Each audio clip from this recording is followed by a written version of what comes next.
أعوذ بالله من الشيطان الرجيم بسم الله الرحمن الرحيم الحمد لله رب العالمين طول سناستعين يوازي الله لردا چې د ټولو کائناتو رب دی. الرحمن الرحيم ډیر زیات مهربان پورا رحم لرونکی دی. مالك يوم الدين د جزا د ورځې مالک دی.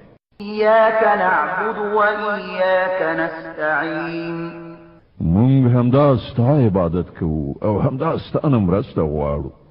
اهدنا الصراط المستقيم مونږ ته سمه لاره وښیه. صراط الذين أنعمت عليهم غير المغضوب عليهم ولا الضالين. د هغو کسانو لار چې تا پرې پیرزوینه کړې ده چې غصه پرې نه ده شوې او بېلارې شوي نه دي.